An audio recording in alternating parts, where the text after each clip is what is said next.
G'day, Nigel Moore from the Tech Tribe here, and as you can probably tell from the accent, also from Australia. So I've stolen the microphone from my good friend Richard Tubb and taken over the beginning and end of his podcast to blatantly promote our Tech Tribe. But don't worry, I'm not going to bore you to death with endless details on the features of our product or the technical mumbo jumbo or how long I've been in the industry or blah, blah, blah. Instead, I'll offer you a quick bribe. If you hang around until the end of the episode, which knowing Richard is no doubt going to be a cracker, then I'll let you know some stuff about our tribe and I'll give you some details on a special Tub Talk only deal complete with steak knives. Well, maybe not the snake knives, but for now, enjoy the heck out of the episode and I'll be back at the end.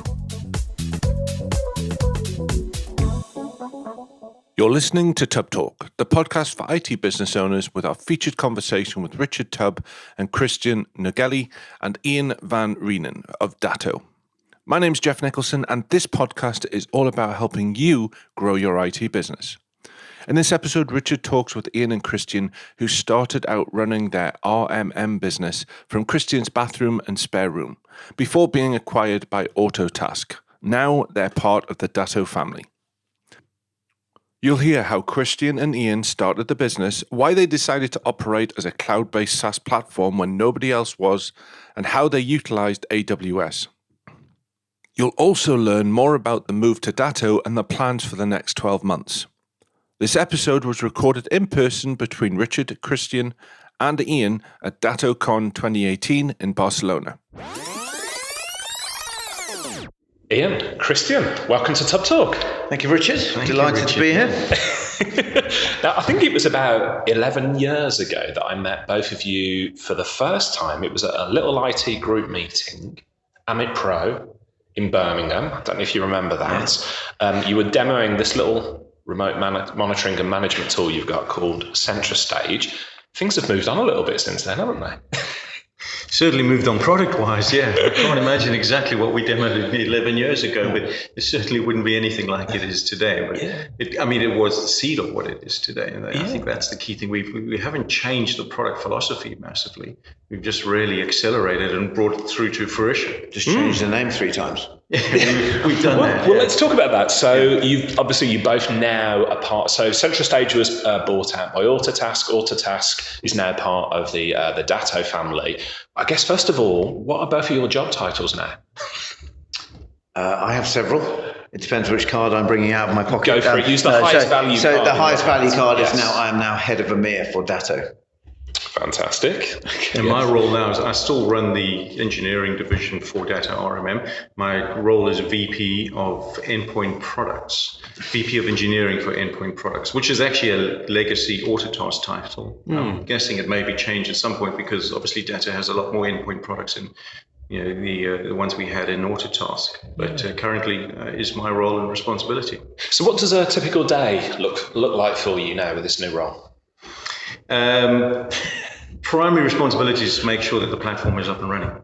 So, first thing every day is just a quick call and a chat with the sort of product and engineering leads just to make sure that we don't have any emergencies, because that's our first and foremost responsibility. After that, my day is typically split between working with the product management team on new features and prioritization of new features and exactly how they're going to work, or else working with the product architecture. So understanding how we're going to scale it further, whether we need to put down further platforms in different regions, etc. Outside of that, it starts to become more and more of the management side of things. Filling in spreadsheets, making sure that we're recruiting the right number of people, making sure that our bug count is within spec and that we're fixing issues when they do arise. It's changed a lot since the early days, certainly. I have a more comfortable chair. And a standing desk. And more monitors. Desk. What about you, Christian? So what do your responsibilities entail? Richard, where do I start? So look, my role's changed significantly even in the last few months. So I've taken on the the role of head of EMEA since Mark Banfield moved on to pastures new relatively recently. So still getting my feet under the desk. Look, primary responsibility is driving, top line growth across EMEA. But I guess from almost a cultural perspective, my responsibilities are for the almost 300 people, 7 offices across EMEA within Datto. So yeah, look, I mean, I think I speak for us both. I'm having a lot of fun, right? This is a really exciting new phase. So Datto RMM, same thing under the hood. I think whilst my formal responsibilities are no longer product related, which they were at Autotask, right? I was primarily responsible for Autotask endpoint management, as it was then known.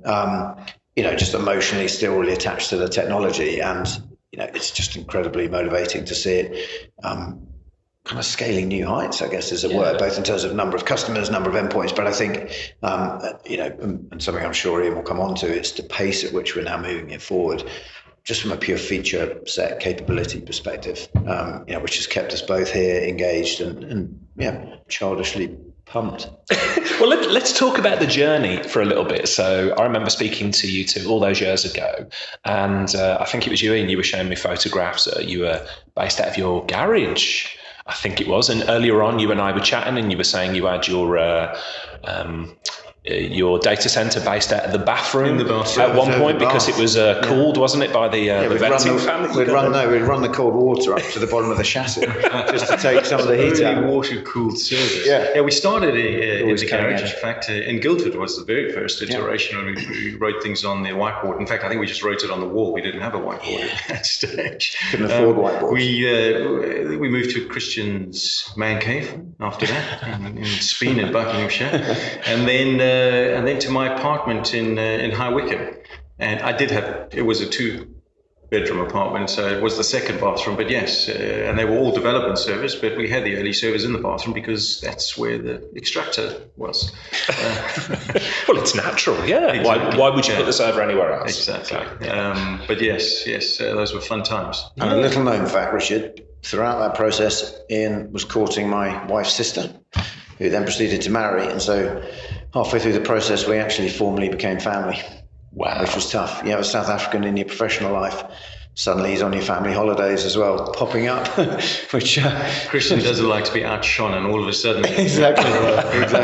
So, yes. But when you first put CentraStage together, it was a product built...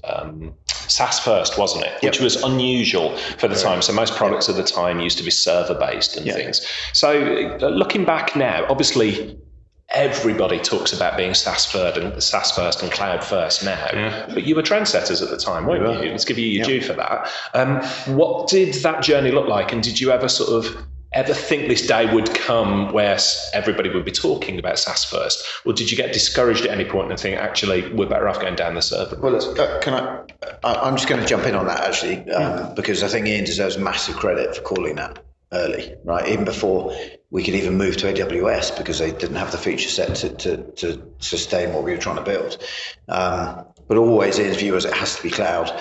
We were trying to bring on early revenues. I was sometimes begging him, let's just do a couple of on-prem, just to bring in some early revenues. But he was pretty resolute, and sadly, he's not one to be argued with. So it's absolutely stood us in good stead. The challenge we always had, especially trying to build an RMM tool for managed service providers in the face of a fair bit of competition, is we were always developing the back-end engine at the expense of features. So when we met many years ago in our offices, when you were kind enough to come and give us some advice on the market, we had something that could scale for devices we couldn't yet sell to because we didn't have the feature set. So obviously what the Autotask run allowed us to do is just accelerate the development of the feature set, but also scale the platform to take on the millions of devices we were now supporting.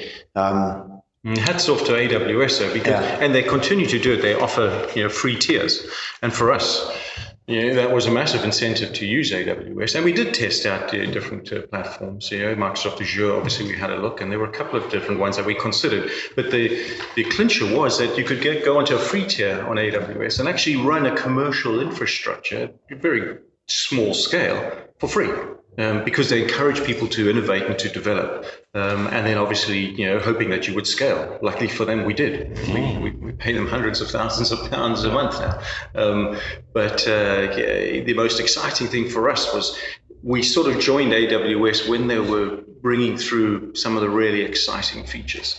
So initially it was, you could hire computing power, and then you had databases on demand, and then they had the routing systems and the load balancers and Kinesis, and it's sort of grown along with us. And we've tracked what they do and figured out, how can we use that in terms of scaling our system?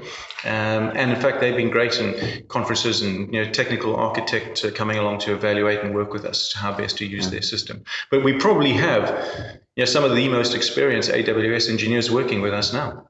We've been there right since the very beginning. Can I just put on record that I never found those features exciting? Just saying. But in the early days, again, to his credit, AWS would have him speaking at some of their startup events because we were leveraging so many of their new services as they came out. So look, it was our one key competitive differentiator. It's why Autotask bought us and not one of the more established tools, because we didn't come into Autotask with much revenue. We didn't come with many managed service provider customers because that wasn't our exclusive focus, but we came with a highly scalable platform, which we could throw features at pretty quickly with clear direction from product management, which obviously the Autotask customer base gave us. So we've been able to essentially play feature catch up through 2015-16, reach a point of feature parity and more. And the Datto phase, which is why, again, we're fired up about it, is because now it's, a real push to be the out-and-out market leader by every measurable metric, within the next couple of years. And that's completely achievable, from the days of little old CentraStage, Amit Pro, small business server user group. That's right, yeah. Good memory. Remember it well, yeah. I think I remember that very session. Yeah. Actually, you mentioned talking at AWS events. I remember one, and I had a pain, which I thought was a stomach pain for days. And we had I was speaking at an AWS event up north, and said to Christian, just not feeling good. And he's like, pain is only weakness leaving the body, mate. You got to go. This is our opportunity. And I drove probably 3 hours north, spoke at this event, was almost doubled over in pain. And there was a doctor in the audience. And he looked at me after and said, look, you're really pale and it looks like you're uncomfortable. And explained to what it was. And he tapped my stomach and then said, mate, your appendix is either burst or about to burst. Oh, my goodness. And I literally went from there to the hospital to have my appendix removed. Yeah, and that was it. But as I say, in Christian's words, company comes first. Pain is weakness. It's your appendix leaving the body. Exactly. Correct. Yeah, I did Amit Pro. He can damn well go and do AWS. Well, yeah, you've got to share the load. Yeah. Well, let's talk about the journey a little bit more then. So you grew CentraStage. You had a lot of really loyal fans. Yep. We talked to our mutual friend, my good friend Matt Barton at Ostrich IT. Yeah. He was a massive advocate for you in the UK. Sort of told lots of MSPs around you. Yeah. And then it was actually 5 years ago. It was in this building. You and I were Christian, were talking about this. I can remember introducing you to the then Autotask CEO Mark Cattini, and conversations went from there. And CentraStage ended up being acquired by Autotask. Yeah. What was that process like for you to go from being this startup business, you are the masters of your own sort of empire, to then being part of a bigger organization? Yeah, look, I think not as hard as people expect us to say. I think they were very, sensitive to the fact that, we'd built this thing from scratch. Mark Cattini and his crew were, it wasn't the biggest company in the world, right? They were 400 people. It wasn't as if we were being subsumed into Dell. And how big was CentraStage at that point? 35 people? Yeah. So you're getting up there, yeah. That's what we told them. But look, the point was they pretty much let us run with growing the RMM side, right? I think that was key. Yeah. And I work very closely with Adam Stewart and Pat Burns, and they recognized very early on that the way that Datto RMM, or rather CentraStage, was architected at that stage was quite different to the Autotask architecture, and that we'd spent a lot of time on AWS and had experience there. So it set the ground rules of this is where we need to go, and this is the direction, and here are the metrics that we need to make sure we're in there, and set us off to do that. And for me, it was a great experience because suddenly we had the resources to scale the business, and not only from the back end, to just spend money on the back end and make sure that we could deliver the service to to the sort of performance levels that we needed to.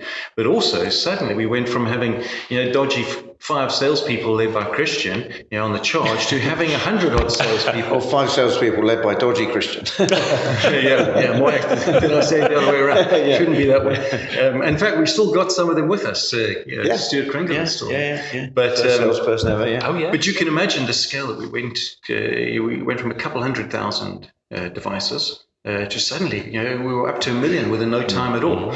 And it was everything we thought and we wanted the platform to do, because we'd architected to do that from the beginning. That was the reason for being an AWS, that we could scale elastically. Yeah. And all of a sudden, it was going. It used to be, we'd say, imagine we'll have 10,000 devices one day. We'll have 100,000. Then suddenly it was 1 million, 2 million, and 3 million. Really exciting, really exciting to see. Look, and I think we went overnight from 4 salespeople and dodgy Christian to 140 salespeople, right? And most of the Autotask customer base used an RMM tool. Autotask were quite sales focused. I think the one major challenge, I think most of our CentraStage customers, and there's still plenty of them, on the platform, I think they would hopefully all agree that we did them proud, right? Just in terms of the feature set that we'd, been promising, came through far quicker than perhaps we could have done ourselves. The issue was more around just trying to scale the services and support side. Autotask didn't understand how to support an RMM tool, because supporting a PSA platform is very, very different. And to scale and sort of backfill support and services in pace with sales growth is just really difficult for any business, whether you're a vendor or an MSP. So there was no doubt some pain there, right? It was just hard to find good people and train them quick enough to keep pace with the number of new customers we were bringing on, right? So, cheesy to say, we were sort of victims of our own success a little bit on that front. So I think if people felt, some pain there, onboarding and the subsequent support, but, happily that, ship has steadied. Hopefully, steadied some time ago. And again, I think joining part of Datto as well, they've got such an unflinching focus on technical support. Austin's, you shall not be on hold if you call us for technical support, stands us in good stead as well. So, they're doubling down on technical support and just the wraparound services, because it's a big platform now, right? It's quite easy on any RMM tool to end up using 30% of a product you're paying for 100% off, which is always one of our guiding principles. You need to be able to consume as much of the feature set as you possibly can to drive the value. So, we're in a good spot, and arguably on the most exciting phase, wouldn't you say? Oh, absolutely. We've got to the point, I mentioned it in the keynote, we've got to the point where we're running with the big dogs. We're up there, we're seen as one of the leading players in this space. And we stood back a couple of weeks ago, a month or so ago, and actually assessed where we were and realized that we're in with a shot within a relatively short time frame. We can be the leading RMM product for managed service providers. We're not short on any features. We're not short on the ability to scale. We're looking at areas of the product that we know we want to refactor. The UI, new dashboards, things like that coming through. And we truly believe that we can get Datto RMM to the point of being the leading RMM player. And that's really exciting, because that gives everybody something to hang their hat on. You can often get into these endless cycles of releasing and understanding and prioritizing and developing and releasing, etc. And it can go on year after year after year, and you see this steady growth. But when you get to a certain size, it's important to have milestones in place. And now suddenly we can visualize, wow, actually this is true. A little CentraStage, the server over the bathroom. We can actually be the biggest player in this space. And that is so motivating. That's why I'm here. Yeah. Christian's here for the free food. I'm here because we can actually fulfill the technical vision and the booze. Let's be accurate about that. Exactly. Yeah. Let's talk about RMM as a bigger piece then. So obviously it's changed in the time. You have been instrumental in helping to change the industry in the time that I've been in the managed service space and how RMM is viewed. Where do you see RMM going, or should I really use RMM? Should I say endpoints, management? How do you see that going forward? What does the world look like over the next 5 years?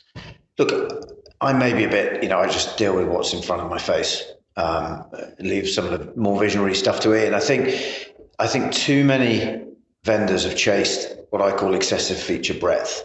They've tried to make RMM into RMM Plus or RMM 2.0. And, the actual, what MSPs need an RMM to deliver is pretty tightly defined, right, in my world. So, our view to make it the best RMM tool on the market is, absolutely an attainable goal, right, and one I think that is highly laudable. I think trying to chase breadth in an RMM tool starts taking you fundamentally into other product genres, right? Suddenly you're trying to be, a kick-ass network management and monitoring tool as well, right? Rather than focused on the endpoint. You're trying to stray into vulnerability, threat detection, which takes you into the security space. So I think that endless feature creep is more of a hindrance than a help, because I don't think anyone in the RMM space has absolutely nailed a tool that MSPs are delighted with, right? We always used to look at the RMM world in some regards a bit like antivirus, where it's the product you dislike the least that you go with, right? And that's just was painful to be part of, and that's what we're looking to still really challenge and upset. And I think we're pretty much there. Most people, I think, like Net Promoter Score wise, think what is now Datto RMM is pretty cool. So I just see it actually as more just deliver an absolute kick-ass RMM that delivers what RMM tools have always promised to deliver: robustly, bug-free, reliably and securely, and make it really easy to consume the feature set on offer. But importantly, make sure it integrates with everything that it needs to integrate. So I think for me, the strategy is more around making it interoperable and integrate with other stuff, be it PSA, and certainly weaving it into more of the Datto RMM, Datto product portfolio, as opposed to constantly chasing additional features. Does that make sense? It does, yeah. It might not be the coolest answer, but I think it's still a pretty laudable objective that we've got. So where do you see the lines at the moment? And I know you've probably got some thoughts on this, but when we talk about that breadth, and I totally get what you're saying, where do you draw the lines? For instance, is it PCs and Mac? Is it PCs, Mac, Linux? Yeah, good question. Servers? Is it tablets? Well, ultimately, the point is to deliver a service out to the end customer, to the small medium business that our MSP partners serve. And what they want is an IT infrastructure that is up and running, is secure, is efficient, and serves the business goals. That's what they're looking for. So within that, the role of RMM is obviously, first of all, to be able to apply those service level agreements to that infrastructure. So if it needs to be secure, let's make sure that it's patched, that the AV is running, that firewalls are in place, that the network is secure, for example. If it needs to be performant, let's make sure that machines aren't out of date, that the correct machines are being used for the correct purpose. It's quite a narrow sort of feature set that needs to be applied. What we don't want to do is try and be everything to everybody. So we're never going to be a PRTG. They focus particularly on on networks and network devices and quality of service, etc. It doesn't make sense to try and build that into an RMM tool. What it does make sense to do is to provide an open infrastructure that you can integrate with those sort of tools. And that's more what we're focused on. But I think we pretty much cover off the 5 core feature requirements right now. It has always been and remains: let's audit, manage, monitor, support, and report on our customers' infrastructure. And that's what we continue to do. Look, and in terms of endpoints, absolutely, it's Windows, Mac, Linux, right? What we currently support. It's network devices, but from audit, then it's where's the handoff to the high-end monitoring tool, right? But certainly, if you look at a typical SMB network, we should be able to help our MSPs put their arms around every single endpoint in that network, right? The mobile. That's been an discussion. Yeah, it's probably one for maybe another podcast. There we go. We held off on that. We in 2008, mobile started, sort of rearing its head. Oh, you need to have mobile device management. Everyone was talking about MDM. I remember MDM. And BYOD. And it was the big thing. And we sort of held back from. We actually not sort of. We made a conscious decision. We're not going to go into that until people figure out what it is that they actually want. And 2010. We launched our first MDM, and it was very simple. We supported iOS and Android. With our MDM, you were able to audit the device, track where it was, unlock it, and lock it, and wipe it. And it was those 5 pieces of functionality that people were looking for. I I was going to say we haven't had a huge take-up. I mean, everything is relative. The scale is large now, so we do have plenty of mobile devices under management now. But there's not been the commercial interest in the MDM that everyone expected it to be, 10 years ago. I've met very few MSPs that are making effective material revenues out of managing mobile devices. Yeah, absolutely. They might have one outlying customer who's got a fleet of 100 iPhones. Yeah, go and use Mass 360 if you want to get credible management of those, or an AirWatch. So again, we purposefully, delivered minimum viable product, and we've never needed to do any more, and it's just not mainstream. So that's our view. But look, outside of the mobile piece, the view is, let's get a presence on and audit, manage, monitor, support, and report on every device that sits within that SMB network. Which is why actually, the whole story that we're building with Datto around the Datto networking and the Datto BCDR appliance, some of that edge router stuff is really exciting where we can take that. So that's where I see, RMM 2.0 going, is how we actually bowl it into the wider Datto ecosystem. Yeah, makes absolute sense. Yeah. So you're now part of the Datto family. Yes. You've got comfier chairs. You've got more people to record on your podcast. We're both wearing Datto shirts. You're all logoed up as I sit here and look pants. at you. Comfier chairs. You've got more people to manage. Yeah. What does the next 12 months look like? For the teams that you manage there, what are you looking to achieve? Well, from the engineering perspective, scale. So I'm happy to say that my 2019 budget, is far greater than I've ever had at my disposal. And it's not there because, someone has decided, let's just hand out money to engineering. It's there because we sat and looked at the vision, and part of this is the road to number one, and said, well, what is it going to take for us to achieve that? And the great thing about being part of Datto is that it's all about the products selling themselves. The products have to be good enough to sell themselves. So by nature of that, when we laid out that roadmap and we looked at the resources that it would take to get there, the answer was, right, well, let's get that into the budget and let's start recruiting and hiring and planning and getting the infrastructure in place. So for me, it's about growth. It's about growth of the team. We need to be delivering a world-class service, and you can't do that as a startup. You have to invest, and that takes people and experience and processes, etc. And it's putting all that in place and delivering the product through that framework. Oh, where do I start on my next 12 months project? Look, it's about growth, right? And happily, we've got all the product teams delivering good product. But it is around just bringing more MSPs into the fold, right? I mean, fundamentally, I'm in a sales role now. So my view has always been good product sales. So we just need to take the name out there, take the brand out there. So, we're looking to do literally hundreds of events across EMEA, not all big, conferences like this, just localized, I guess you'd call it relatively tactical events, just to get out to where the MSPs are. Right. I think one of the things that I'm definitely keen to do, as is Datto, is just, be one of the few vendors that's really increasing its market presence. We've seen quite a lot of retrenchment, especially from the US vendors that have almost been disappearing out of the market. Whether that's offshoring some of their support functions or just sort of stripping back sales and marketing.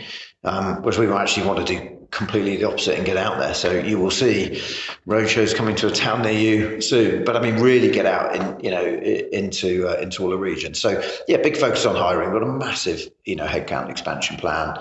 Massive MSP partner recruitment targets because we've got good stuff. Right? So if you're looking for sales or engineering job with a fast and exciting company. Yeah, here are my details. Look, and that's the point. There can't be many people who would look at, as I said, a career at Datto now, because we can paint such a clear picture around career progression. Right? And that's pretty motivating. When we were CentraStage, half the time it was like, how do we move this wonderful individual onwards and upwards in our business? Because there was only 35 of us, right? Where do they go? And often it was almost looking at how we move them onwards and outwards to fulfill their potential. Whereas now Datto is growing so quick, and there's so many different roles across sales, customer success, services, support. There's you get in these youngsters and you can move them onwards and upwards, which is part of what I've enjoyed about this new role. Fantastic. It's exciting times for both of you. And I just want to say this while we're on the podcast. I'm really proud of you both. I've known you for a long time. Well, it's relatively a long time in this industry. And I am genuinely, because you've stuck to your guns. Yeah. You knew in your heart what the future presented. And now you're wildly successful off the back of it. So congratulations to you both. And I'm really looking forward to seeing when you go in the next 15 years, perhaps when we'll be putting RMM devices on on the moon or something. Well, IoT. That's one for another podcast. Good stuff. Thanks, Richard. Ian, Christian, thanks for your time. Really appreciate it. Cheers. Thanks. Thanks for listening to Tub Talk, the podcast for IT business owners. You can find the show notes and bonus content for this interview, along with dozens of other interviews with IT business leaders over at www.tubblog.co.uk. If you enjoyed this podcast, then we'd really appreciate you rating and reviewing the show over at iTunes. Every review helps us reach new listeners and helps raise the bar for success in the IT industry. Thanks for listening, and I'll speak with you next episode. Have a great day. G'day, Nigel Moore from the Tech Tribe here again. Now, I hope you enjoyed the episode and there were some rockin' takeaways to go and implement in your business. You are going to implement them, right? Good. So I promised at the beginning of the episode to give you the super quick pitch on what the Tech Tribe is and why you should come and join us. I created the Tech Tribe because it breaks my tech geek heart when I see good people struggling to run their IT support business, especially because that used to be me. Although the good person part is quite debatable, the struggle part was very real for many years. And in a nutshell, I created the Tech Tribe to help MSPs like myself back then get access to the tools, templates, training, and resources that I wish I had when I was traveling my MSP journey. Plus, it's all backed up with a supportive community and expert coaching from not only me, but from the fearless host of this podcast, Sir Richard Tubb himself, who is one of our tribal elders. Now, instead of me babbling on more about why you should join us, I thought I'd read out 2 quick notes from some of the hundreds of MSPs already inside our tribe. First up, from Tom, great dude from the United States. He says, I've been in Nigel's Tech Tribe for almost a year now. Best investment I've made to date. And secondly, from Chris, one of our Aussie tribers, who says, your energy, tools, techniques, tips, and recommendations have proven invaluable. And whilst I'm not making millions yet, things are on the up and up. Please keep up the good work. So if you want to join the tribe and get access to all of the juicy goodness, simply head on over to thetechtribe.com/tubtalk and check out the super duper special deal for Tub Talk listeners only.